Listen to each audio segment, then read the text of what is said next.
Hi everybody, and welcome to Terry's Kitchen with Pampered Chef. This video is going to be done in about 3 or 4 parts probably. We're going to make some sourdough artisan bread.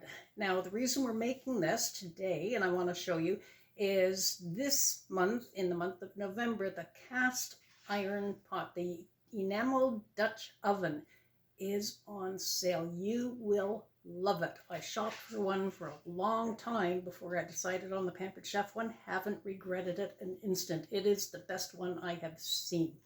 So what we have right now, and we're not making the 2-week-long starter. We're just going to do this. You can get it done in one day. We're having it tomorrow. So what I'm going to do is I'm going to mix it up, put it in my stainless steel bowl with the lid, let it double overnight. Tomorrow, late morning, I'll stir it down, set it aside to rise again, get it ready to bake in the cast iron pot, and it'll be ready for dinner time. So we start off with a half a teaspoon of yeast. That's it, half a teaspoon.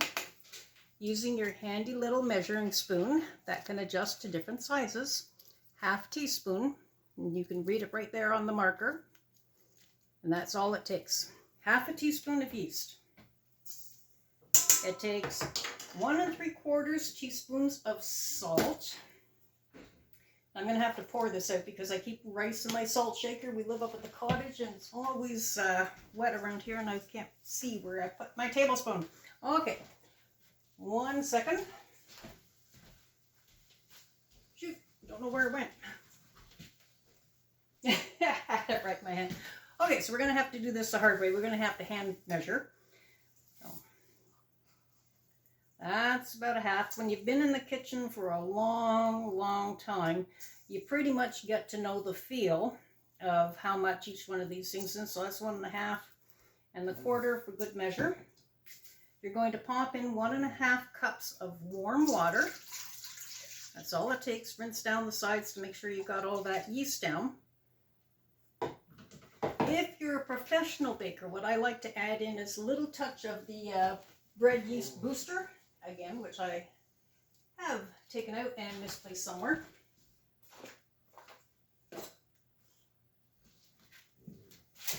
Apparently it's not important enough to the recipe at this point. But if you're a professional baker, you'll find that the yeast or the bread booster works really well. Now, what we're going to use, this is no-knead bread. We're going to use the largest of the mix and scrape spatulas. We want approximately 3 cups, and I actually, there's my tablespoon. So I've got my measuring cup here. 1, 2, 3. You're going to want a sticky dough. Not so sticky that you can't get it away from the sides of the pan, but you want it to pull together into a ball, but not so hard that you can take it out and hand roll it. There needs to be a little bit of stick to it. And all we have to do is stir. We're not going to take this out and knead it at all. As I say, if we need a little bit of extra water, we'll play that by ear.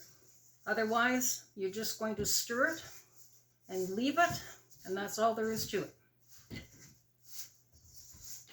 So just mixing it around in the pan.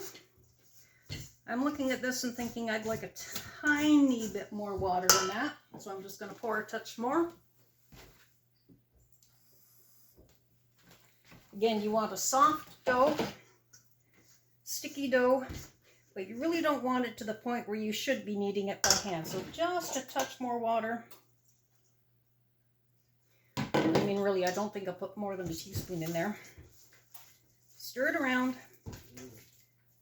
Use your fork, mash it up, get the flour off the sides. And here's why I like the scraper. Just go down the sides like that. Awesome. Does a really good job. Now this is what I mean by a sticky dough, but not one that you can pull out and knead. You can see it wants to stick to the sides. If you put your hand in, it is going to stick. But you don't want it to form itself into a totally cohesive ball. It should have just a bit of stickiness to it.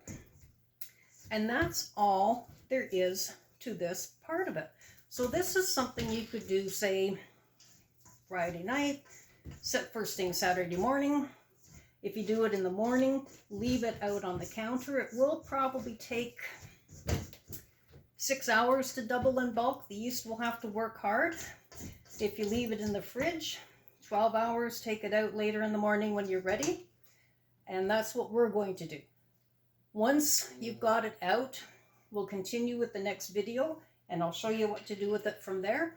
But this is as easy as it is to start an artisan sourdough bread. A couple of minutes, a little bit of stirring, simple. Talk to you in a bit.